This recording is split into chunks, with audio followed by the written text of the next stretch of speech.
आकाशवाणी नागपूर. स्वाती सोनपेटकर आपल्याला प्रादेशिक बातम्या देत आहे. एक महत्वपूर्ण संदेश. 18 वर्षांवरील सर्वांसाठी कोरोना प्रतिबंधक लसीकरण मोहीम सुरू झाली आहे. लसीकरण करून घ्या, नंतरही काळजी घ्या. मुखपट्टी वापरा, सुरक्षित अंतर राखा. हात, चेहरा वारंवार स्वच्छ धुवा. कोविड प्रतिबंधासाठीचे नवे निर्बंध पाळा. विनाकारण घराबाहेर पडून गर्दी करू नका. कोविड-19 बद्दल काही प्रश्न असतील तर 011-23978046 आणि 1075 या राष्ट्रीय तसंच 02026127394 या महाराष्ट्रासाठीच्या मदतवाहिनी क्रमांकावर संपर्क साधा. ठळक बातम्या. जनधन योजनेमुळे भारतीयांना आर्थिक समावेशकता आणि सन्माननीय आयुष्याची हमी. पंतप्रधान नरेंद्र मोदी यांचं प्रतिपादन. योजनेला 7 वर्ष पूर्ण. कोविड-19च्या संभाव्य तिसऱ्या लाटेचा सामना करण्यासाठी राज्य शासनातर्फे राष्ट्रीय आरोग्य अभियानांतर्गत भरीव तरतूद. कालिदासाचे विचार संपूर्ण महाराष्ट्रात पोहोचावे असं उच्च आणि तंत्रशिक्षण मंत्री उदय सामंत यांचं प्रतिपादन. आणि ग्रामीण भागातील उद्योगांना प्राधान्यानं वीज देण्याचं नियोजन असल्याची ऊर्जा मंत्री डॉ. नितीन राऊत यांची ग्वाही. पंतप्रधान जनधन योजना यशस्वी करण्यासाठी अथक परिश्रम घेणाऱ्या सर्वांचे पंतप्रधान नरेंद्र मोदी यांनी आपल्या ट्विटर संदेशात आभार मानले आहेत. या योजनेनं असंख्य भारतीयांना आर्थिक समावेशकता आणि सन्माननीय आयुष्याची तसंच सशक्तीकरणाची हमी मिळवून दिली. जनधन योजनेनं सरकारी व्यवहारातील पारदर्शकता वाढवायला देखील मदत केली आहे, असंही त्यांनी आपल्या संदेशात म्हटलं आहे. केंद्र सरकारच्या जनधन योजनेला आज 7 वर्ष पूर्ण होत आहेत. पंतप्रधान नरेंद्र मोदी यांनी 28 ऑगस्ट 2014 मध्ये ही योजना दाखल केली होती. देशातील प्रत्येक व्यक्तीला बँकिंग व्यवस्थेचा लाभ घेता यावा या उद्देशानं ही महत्वाकांक्षी योजना दाखल करण्यात आली होती. आतापर्यंत या योजनेअंतर्गत 43 कोटी 4 लाखांपेक्षा अधिक बँक खाती उघडण्यात आली आहेत. या खात्यांमध्ये 1,46,000 कोटींहून अधिक रक्कम शिल्लक आहे. 8 कोटी जनधन खातेधारकांच्या खात्यात विविध कल्याणकारी योजनेअंतर्गत मिळणारं अनुदान थेट हस्तांतरित होत आहे.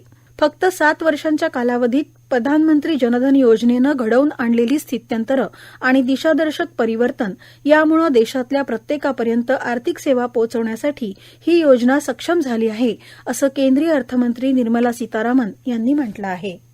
महाराष्ट्र राज्य माध्यमिक आणि उच्च माध्यमिक शिक्षण मंडळाच्या वतीनं आयोजित इयत्ता 10वी आणि 12वीच्या मुख्य परीक्षेमध्ये उत्तीर्ण होऊ न शकलेल्या तसंच एटीकेटीसाठी पात्र ठरलेल्या विद्यार्थ्यांच्या पुरवणी परीक्षेच्या तारखा मंडळानं काल जाहीर केल्या.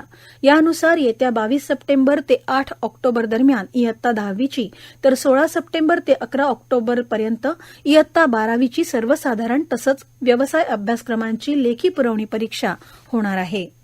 केंद्र सरकारच्या युवा कार्यक्रम आणि क्रीडा मंत्रालयाअंतर्गत असलेल्या नेहरू युवा केंद्र बुलढाणा, जिल्हा प्रशासन आणि जिल्हा क्रीडा अधिकारी कार्यालयाद्वारे आज हुतात्मा स्मारक पंडित कानडे शास्त्री उद्यान बुलढाणा इथं आझादी का Amrit Mahotsav fit India freedom run 2.0 या कार्यक्रमाचं आयोजन करण्यात आलं होतं.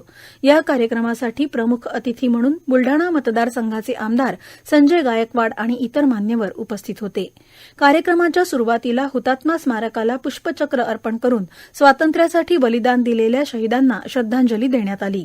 बुलढाणा शहरातच नव्हे तर जिल्ह्यातील 75 गावांमध्ये या कार्यक्रमाचं आयोजन नेहरू युवा केंद्राच्या राष्ट्रीय युवा स्वयंसेवकांमार्फत करण्यात आलं आहे. शहरातील प्रमुख मार्गानं भ्रमण करून शेवटी हुतात्मा स्मारक इथं राष्ट्रगीतानंतर या कार्यक्रमाचा समारोप करण्यात आला.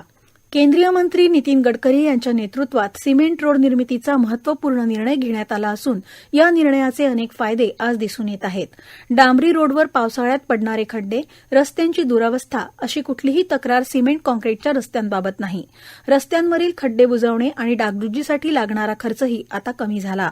सिमेंट रोड ही पुढील 50 वर्षांच्या सुविधेची तरतूद आहे. एकदा सिमेंट रोड तयार झाले की पुढील 50 वर्ष या संदर्भात नागरिकांना त्रास होणार नाही, असं प्रतिपादन माजी मुख्यमंत्री तथा राज्य विधानसभेचे विरोधी पक्षनेते देवेंद्र फडणवीस यांनी केलं. नागपूरमधील लक्ष्मीनगर झोन अंतर्गत प्रभाग 37 मधील गोपालनगर इथं महानगरपालिकेचे क्रीडा समिती सभापती आणि स्थानिक नगरसेवक प्रमोद तभाने यांच्या विशेष प्रयत्नातून 4 कोटी 15 लक्ष निधीमधून साकारण्यात येणाऱ्या सिमेंट काँक्रीट रोड निर्मिती कार्याचं आज विरोधी पक्षनेते देवेंद्र फडणवीस यांच्या हस्ते भूमिपूजन झालं. त्यावेळी ते बोलत होते. कोविड-19च्या संभाव्य तिसऱ्या लाटेचा सामना करण्यासाठी राज्य शासन सज्ज असून राष्ट्रीय आरोग्य अभियानांतर्गत 1,300 कोटींहून अधिक रुपयांची भरीव तरतूद केली आहे. कोविड प्रतिबंधासाठी करण्यात आलेल्या या विशेष तरतुदीमुळे अत्यावश्यक गोष्टींसाठी विविध उपाययोजना आखण्यात येणार आहेत, अशी माहिती सार्वजनिक आरोग्य राज्यमंत्री राजेंद्र पाटील यड्रावकर यांनी काल दिली. या तरतुदीत केंद्राचा वाटा 820 कोटी 77 लाख रुपये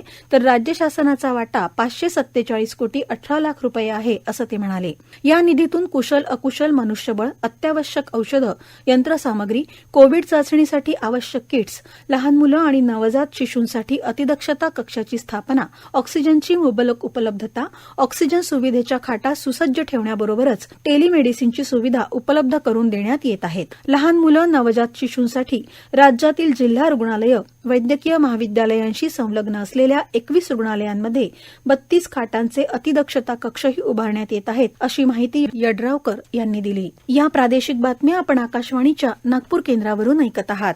ज्या भाषेनं देश घडवला, ज्या भाषेनं आध्यात्मिक ताकद निर्माण केली, त्या संस्कृत भाषेच्या प्रचार आणि प्रसारासाठी सर्वांनी प्रयत्न केले पाहिजेत. कविकुलगुरू कालिदासांचे विचार केवळ रामटेकपुरतेच मर्यादित न राहता ते महाराष्ट्रात पोचले पाहिजेत, असं मत उच्च आणि तंत्र शिक्षण मंत्री उदय सामंत यांनी व्यक्त केलं. उच्च शिक्षण विभाग, महाराष्ट्र शासन आणि कविकुलगुरू कालिदास संस्कृत विद्यापीठ रामटेक यांच्या संयुक्त विद्यमानं महाराष्ट्र राज्य महाकवी कालिदास संस्कृत साधना पुरस्कार वितरण सोहळा आयोजित करण्यात आला होता. त्यावेळी अध्यक्षस्थानावरून उदय सामंत बोलत होते. यावेळी कविकुलगुरू कालिदास संस्कृत विद्यापीठाचे प्राध्यापक डॉक्टर मधुसूदन पेन्ना यांच्यासह संस्कृत भाषेचा प्रचार, प्रसार, संशोधन, प्रकाशन आणि संस्कृत भाषा क्षेत्रात उल्लेखनीय कार्य केलेल्या आणि करणाऱ्या संस्कृत विद्वानांना महाराष्ट्र शासनातर्फे महाकवी कालिदास संस्कृत साधना पुरस्कारानं गौरवण्यात आलं.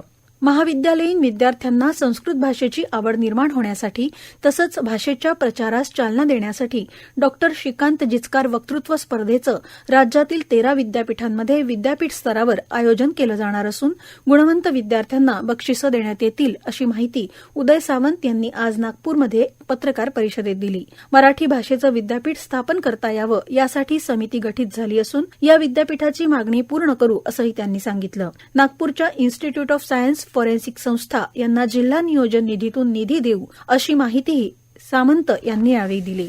अमरावती इथल्या औद्योगिक वसाहतीतील नॅशनल पेस्टिसाइड अँड केमिकल्स या फॅक्टरीला काल मध्यरात्रीनंतर आग लागली. ही फॅक्टरी ऑक्सिजन प्लांटच्या बाजूला आहे. या घटनेची माहिती मिळताच पालकमंत्री अॅडव्होकेट यशोमती ठाकूर यांनी घटनास्थळी धाव घेऊन परिस्थितीची पाहणी केली आणि संबंधितांकडून सविस्तर माहिती घेतली. आगीचं कारण अद्याप समजू शकलं नाही. भंडारा जिल्ह्यातील ग्रामपंचायत पालोरा इथं नुकतंच कोरोना लसीकरण शिबिर आयोजित करण्यात आलं. यावेळी दिव्यांगांना त्यांच्या घरी जाऊन लस देण्यात आली. 103 वर्षांच्या ज्येष्ठ नागरिकापासून ते युवकांपर्यंत सर्वांनी लस घेतली. ग्रामपंचायत पालोरा इथं आजपर्यंत 80% लसीकरण झालं आहे. वाशिम जिल्ह्यात जलजीवन मिशन अंतर्गत 214 गाव कृती आराखडे तयार करण्यात आले आहेत. यासाठी चालू वर्षात 5 कोटी 28 लाख रुपये प्राप्त झाले असून त्यामध्ये प्रगतीपथावरील 23 योजनांसाठी 2 कोटी 15 लाख रुपये खर्च करण्यात आले. या योजनेतून 285 गावांमध्ये रेट्रोफिटिंगच्या माध्यमातून 64,197 कुटुंबांना नळ जोडणी दिली जाणार आहे. त्यातून प्रतिव्यक्ती 55 लिटर पाणी उपलब्ध होणार आहे. ओबीसींचा इम्पेरियल डाटा तयार करण्यासाठी ओबीसी आयोगानं मागितलेला आवश्यक निधी तसंच मनुष्यबळ यावर कोणतीही चर्चा, निर्णय न घेता मुख्यमंत्री यांनी काल घेतलेली बैठक ओबीसी आरक्षणाच्या दृष्टीनं अर्थहीन बैठक असल्याची टीका भाजपाचे प्रदेश सरचिटणीस चंद्रशेखर बावनकुळे यांनी केली आहे. ते आज नागपुरात आयोजित पत्रकार परिषदेत बोलत होते. वारंवार मागणी करूनही बैठकीत मुख्य सचिवांनी आयोगाच्या मागणीला मंजुरी दिली नाही तर डिसेंबरपर्यंत राजकीय आरक्षण मिळू शकणार नाही, असंही ते म्हणाले. शेतकरी हा जगाचा पोशिंदा आहे. शासनाकडून शेतकऱ्यांकडे दुर्लक्ष होणार नाही याची आपण ग्वाही देत असून राज्यातील ग्रामीण भागात शेतीसह औद्योगिक विकास होणं गरजेचं आहे. बेरोजगारांना रोजगार मिळावा यासाठी ग्रामीण भागात उद्योग उभारावे लागतील. उद्योगासाठी वीज आवश्यक आहे. त्या दिशेनं शासनाच्या वतीनं नियोजन सुरू आहे, असं प्रतिपादन राज्याचे ऊर्जामंत्री डॉ. नितीन राऊत यांनी केलं. भंडारा जिल्ह्यातील तुमसर तालुक्यातील माडगी येथील 33/11 किलोवॅट उपकेंद्राच्या लोकार्पण प्रसंगी प्रसंगी ते बोलत होते. भंडारा आणि गोंदिया हे जिल्हे मानव विकास निर्देशांकांमध्ये मागे पडलेले आहेत. या जिल्ह्यांचा विकास करण्यासाठी महाविकास आघाडी सरकार कटिबद्ध आहे. मागील 1.5 वर्षापासून कोरोना प्रादुर्भावामुळे अनेक विकास कामं मंदावली आहेत. या काळातही अनेक दिवसांपासून माडगी परिसरातील नागरिकांची मागणी लक्षात घेता महावितरण विभागाच्या वतीनं माडगी इथं 33/11 केव्ही उपकेंद्र निर्मिती झाली असून त्याचा लोकार्पण करताना मला आनंद होत आहे, असं ते म्हणाले. माडगी उपकेंद्रामुळे जवळपासच्या 10 गावांमधील 1000 शेतकऱ्यांना कृषी पंपासाठी आणि औद्योगिक तसंच इतर 4000 ग्राहकांना गुणवत्तापूर्ण वीज पुरवठा मिळवण्यास मदत होणार आहे. याबरोबरच हे प्रादेशिक बातमीपत्र संपलं. नमस्कार.